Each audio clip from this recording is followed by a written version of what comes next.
Es como una película de terror, de la gloria al infierno, de la amistad a la traición. Y justo ahí coinciden varios nodos que mueven al mundo entero. Muchos misterios y trampas convergen precisamente ahí. La justicia británica, la inmunidad diplomática, los secretos de Estados Unidos revelados por Julian Assange, el Fondo Monetario Internacional y sus préstamos, el fraude fiscal, la corrupción y el modelo que quizá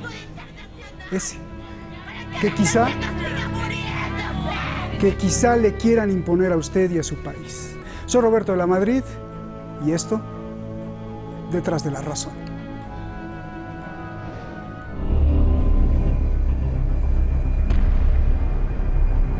Un tribunal de Ecuador ratifica la sentencia de 8 años de prisión contra el expresidente Rafael Correa. Además, 25 años de inhabilitación política, rebajada a 8. Y es también contra el exvicepresidente Jorge Glass, quien ya está en prisión por acusaciones de corrupción de Odebrecht.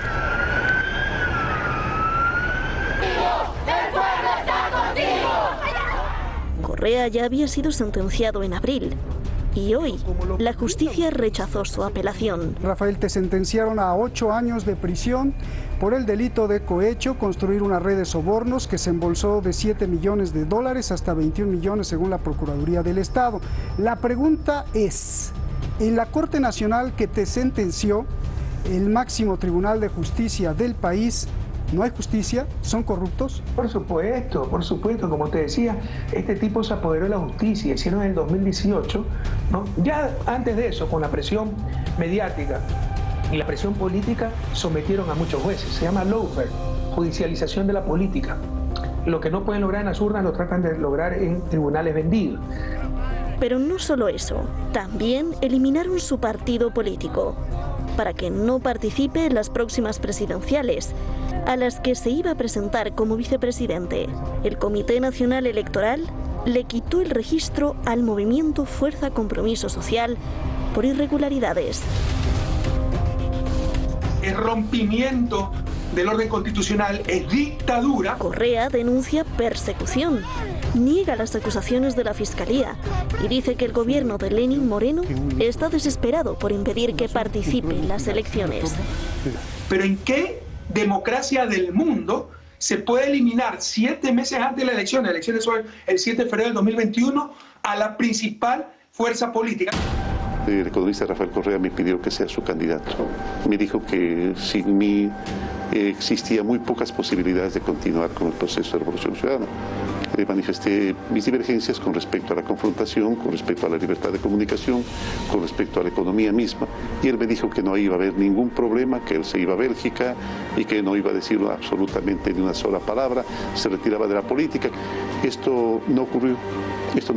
Lenín Moreno traicionó a Ecuador y al mundo, dice Correa. Lo acusa de entreguismo al imperialismo de Estados Unidos, desde la economía hasta Julian Assange, el fundador de Wikileaks.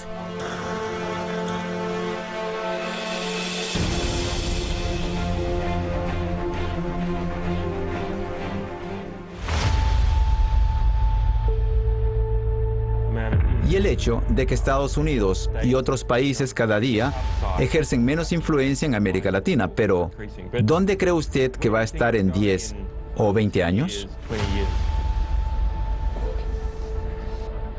América Latina tendrá un gran porvenir y es la región del futuro.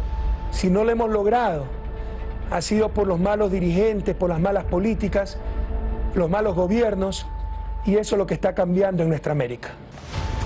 Gracias, presidente Correa. Ha sido un gusto conocerlo, Julián, al menos por este medio, y ánimo, que bienvenido al club de los perseguidos, ¿no? Gracias. Bye. Cuídese. No deje que lo asesinen. Sí, gracias.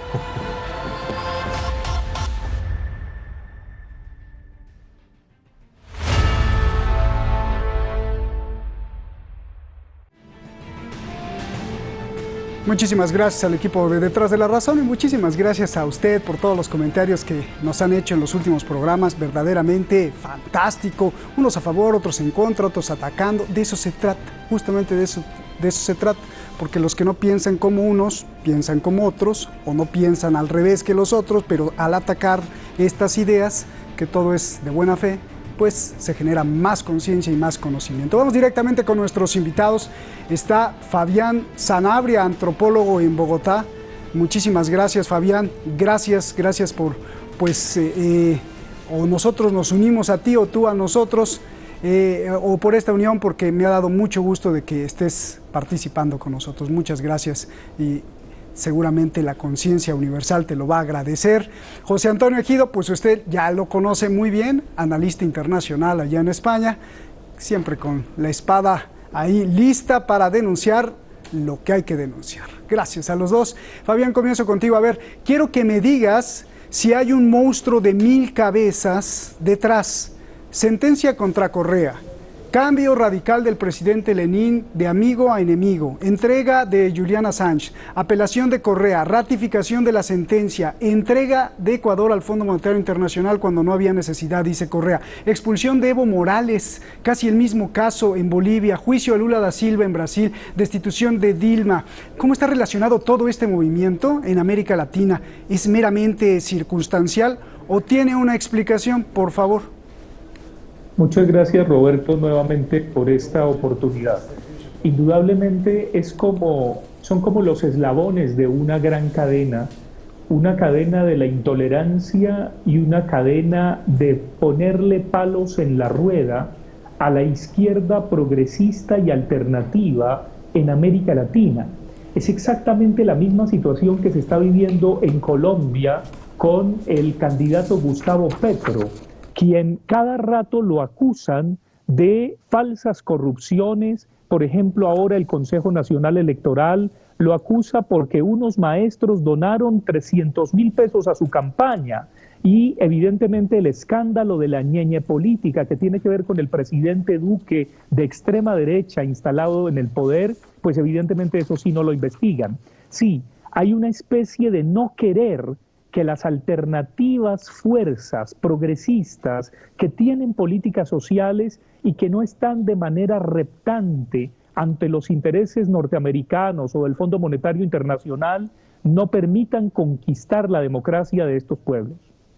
Gracias, Fabián. A ver, José Antonio, dame tu visión, antes de entrar de lleno a Ecuador, dame tu visión de todo lo que pregunté, y si coincides con Fabián, por favor. Sí, coincido con él.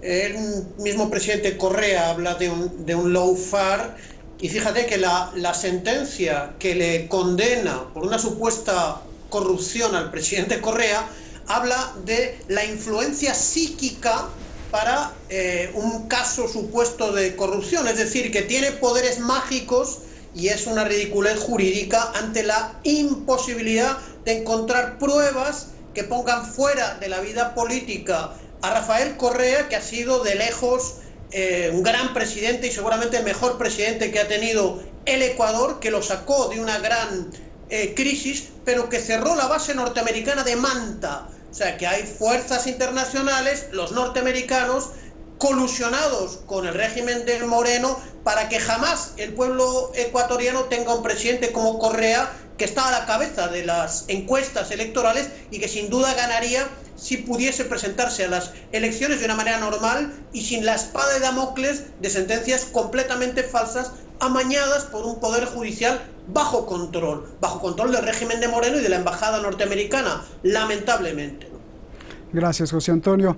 A ver, Fabián, ¿a quién conviene la sentencia de Rafael Correa? Y no solo eso, que además le quiten el partido político. Sí, pues evidentemente le conviene a los Estados Unidos, le conviene a ese encerramiento del mundo norteamericano de Trump, le conviene a los potentados y patentados grupos económicos que muchas veces no les interesan las políticas sociales, y por supuesto les conviene a aquellos que quieren instaurar las extremas derechas nuevamente en América Latina. Pero hay un elemento más grave aún: instaurarlas en el imaginario a través de moralina tibia. Entonces, levantan un escándalo de corrupción que no pueden probar, o un escándalo doméstico, o un escándalo psicológico, o un escándalo sexual, y quieren colonizar el imaginario de la gente a través de los medios de comunicación. Entonces es una manera muy sutil como siembran una pésima propaganda ante un líder para que la gente dude de él, y dicen es un corrupto, y lo equiparan a otros que son infinitamente más corruptos. A este, al que no le pueden probar nada, lo equiparan a alguien que es infinitamente más corrupto. Esa es una de las desgracias también que tiene que ver con la opinión. Pierre Bourdieu, el célebre sociólogo francés, hablaba de la manera como se manipula la opinión. Y ahora hay una alianza entre estos poderes neoliberales, la justicia comprada y la opinión pública que se maneja muchas veces ante medios de comunicación desgraciadamente vendidos al establecimiento.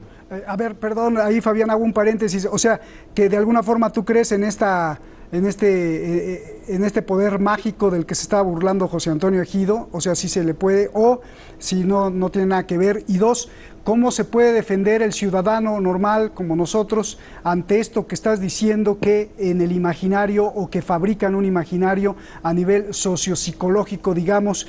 José Antonio y tú pues son gente muy estudiada y se pueden defender muy fácil, pero hay mucha otra gente que no tiene sus estudios y se la come fácil, ¿no? A ver, ¿cómo se podría defender eso? Sí, sin duda alguna. Yo creo que el sociólogo Manuel Castells, que hoy es el ministro de Universidades en el gobierno español actual, ha estudiado muy bien la lógica de los medios de comunicación y de las redes sociales. Lo importante es que el ciudadano del común sepa algo muy concreto: quién dice qué y desde dónde. Pero la gente no es boba.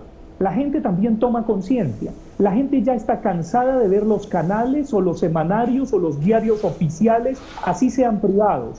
Y entonces ahora quieren poner leyes para ponerle talanqueras a las redes sociales, porque se está rehaciendo la opinión a través de Facebook, de Twitter, de YouTube, etcétera, etcétera, aunque esas mismas plataformas también a veces están al servicio de intereses económicos y a veces disimulan a través de lo political correctness sus opciones, a veces de derecha. Bien, gracias. José Antonio, no creo que no era lo mismo esos poderes mágicos, ¿no? Ahí me lo aclaras. Y te pregunto, ¿qué tan bueno o malo era que Correa volviera a competir en las elecciones presidenciales de Ecuador? Bueno, era muy bueno para el pueblo ecuatoriano, que fíjate, a comienzos de este siglo tumbó 3 presidentes de gobierno implicados en casos de corrupción. O sea, la embajada norteamericana y la derecha, sobre todo de Guayaquil, teme mucho al pueblo ecuatoriano. Además, el expresidente Correa ha llamado a un levantamiento, pero fíjate que este régimen de Moreno, en el mes de marzo, en plena pandemia, que ha golpeado extraordinariamente al pueblo ecuatoriano, ha pagado 1.300 millones de dólares de su deuda externa a la banca internacional, al Fondo Monetario Internacional. El expresidente Correa ha dicho: eso es incorrecto, había que hacer una negociación mejor. Es muy importante para los poderes internacionales que jamás el pueblo ecuatoriano tenga un presidente capaz de salir adelante con unas políticas de desarrollo, de renegociar, por ejemplo, en este caso, la deuda externa, de que los norteamericanos no vuelvan a la base de Manta y que se reconstruya los 10 años de una política económica y social que puso de pie al pueblo ecuatoriano. Y no hace tanto tiempo, de eso tiene memoria el pueblo ecuatoriano, se ha levantado en finales del año pasado contra este gobierno de Moreno. Hay mucho temor a que el pueblo ecuatoriano vuelva a votar a Correa, a la Revolución Ciudadana y a su gente, y ahora estamos viendo toda una serie de maniobras ilegales para evitar que vuelva realmente la voluntad popular, según las encuestas, a gobernar el pueblo del Ecuador, ¿no? Bien. Fabián, ¿qué significa para la sociedad mundial, para Ecuador y para Estados Unidos, que el presidente de Ecuador haya entregado a Julian Assange a las autoridades británicas y por consiguiente abrirle la puerta a la extradición a Estados Unidos? ¿Qué significa esto para la sociedad del mundo, para Estados Unidos y para Ecuador? Es una pérdida de autonomía y es una violación del derecho internacional, pero sobre todo de autonomía de los pueblos, de la autonomía de los países. Es venderse al mejor postor. Aquí evidentemente el presidente que traicionó a Rafael Correa repta ante los poderes norteamericanos, ante la banca mundial, y obviamente hace lo que sea para mantenerse en ese poder reptante. Es indigno de los pueblos y de la autonomía de los pueblos. Tú, José Antonio, Julian Assange, ¿por qué en la entrevista que pusimos ahí de hace casi 9 años o 10 años, donde se conocen Correa y Assange, Assange le dice a Correa: cuídese, presidente, de que no lo maten? Sí, sí, cierto, cierto. Ahora acaba de decir el propio presidente desde Bruselas que lo único que le queda al gobierno ecuatoriano de Moreno es que le den un tiro. Pero fíjate, en el plano simbólico y real, este régimen de Moreno ha cerrado en Quito la sede de UNASUR, que ha sido una de las grandes conquistas de América del Sur y de América Latina para poner en marcha el sueño de Bolívar de la unidad latinoamericana y caribeña, que es la única manera o la verdadera manera eficaz que tiene América Latina y el Caribe de presentar ante los poderes del mundo una potencia unida capaz de enfrentar, por ejemplo, la crisis que ha generado la pandemia.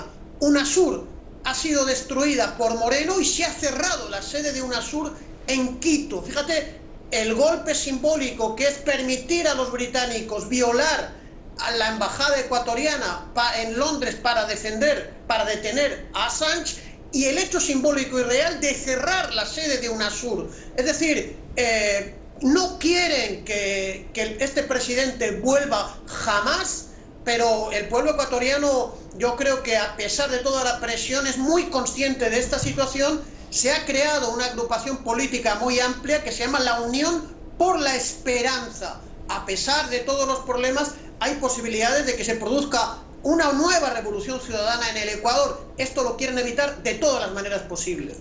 Gracias, José Antonio. Me hiciste recordar los patacones allá que se comen en Ecuador, y allá en la UNASUR está a unos metros de la mitad del mundo, ¿no? Donde se va para allá y para acá el agua, porque ahí pasa el Ecuador. Bueno, esto fue un paréntesis. A ver, Fabián, ¿hacia dónde va todo el continente americano desde Canadá? O sea, viendo todo esto, todo lo que me estás comentando, ¿hacia dónde va todo el continente americano? Desde Canadá, pasando por Estados Unidos, México, hasta la Patagonia.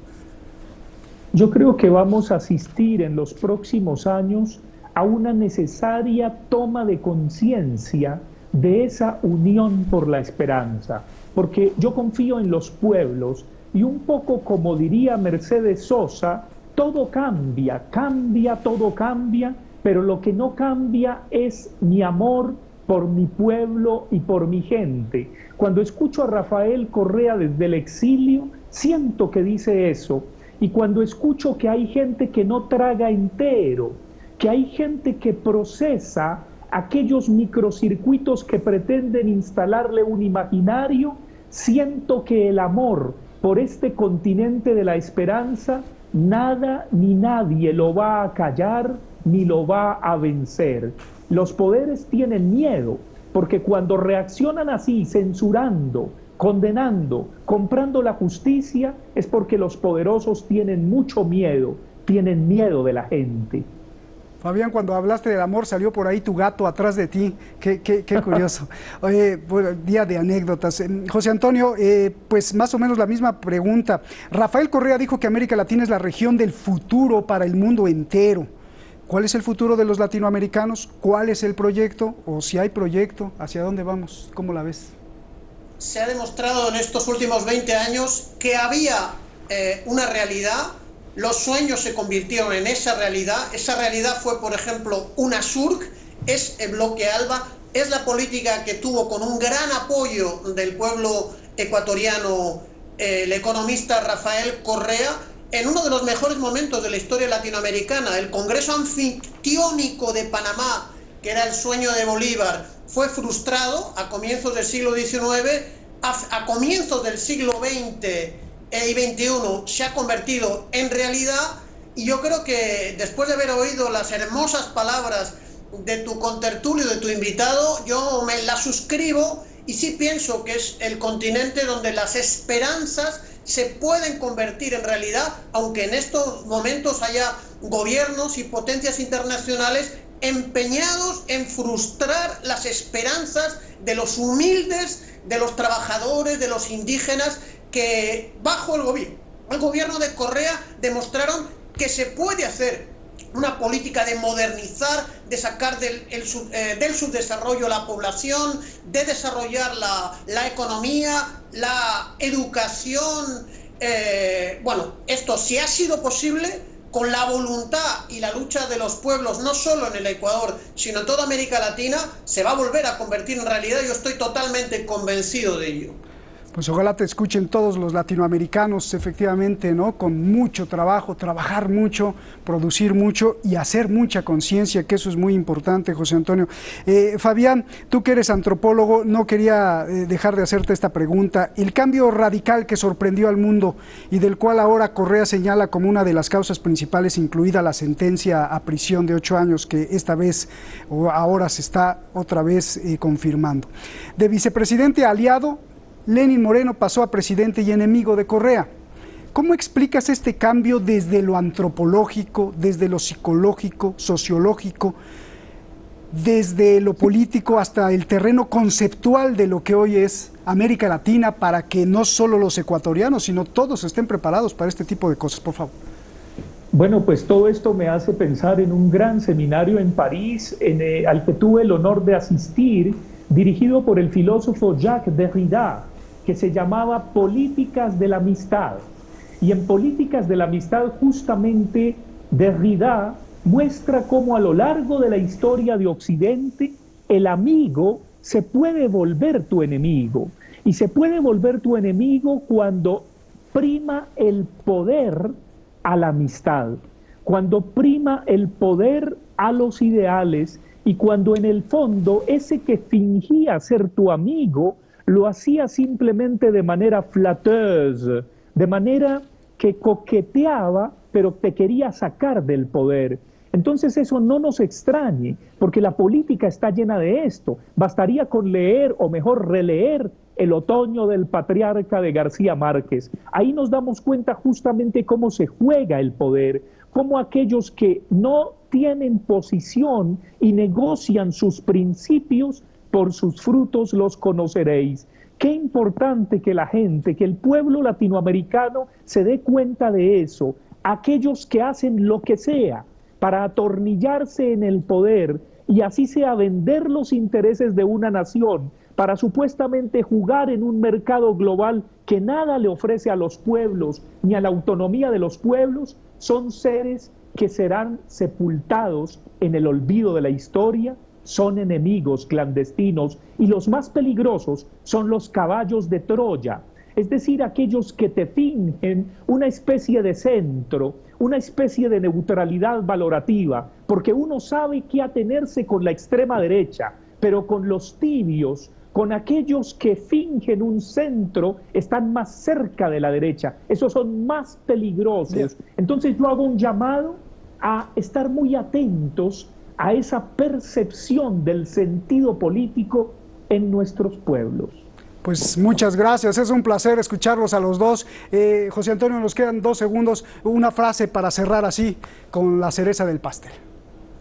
No, yo quiero decir que ya el pueblo ecuatoriano sorprendió al mundo, asustó a los poderosos, ha tenido grandes presidentes. Que no le pase al presidente Correa como al antiguo presidente Roldós Aguilera, que fue asesinado en circunstancias muy extrañas, por no decir bajo una conspiración del imperialismo. Que se cuide el presidente Correa, porque él está representando en estos momentos el futuro del pueblo humilde y del pueblo valiente del Ecuador, que va a protagonizar, no tengo la menor duda, una nueva oleada de gobiernos de la dignidad, como los que se han vivido hace muy pocos años en América Latina. Un saludo muy grande. Gracias. O sea que temas por la vida de Rafael, José Antonio.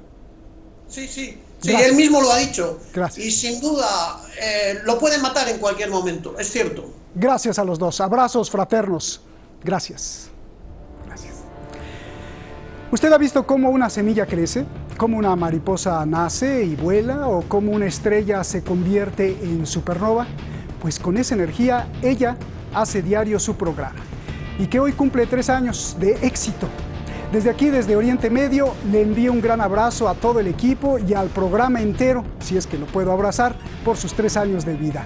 De propia voz, así se llama el programa, y la felicitación principal pues para su conductora Erika Pérez, de quien tuve el gran honor de visitar sus estudios en México y ser entrevistado. Muchas felicidades, Erika, y a toda la familia de Cadena Radio y Cadena Política. Felicidades. Y muchas gracias a usted por todo su apoyo. Soy Roberto de la Madrid y les deseo todo lo mejor.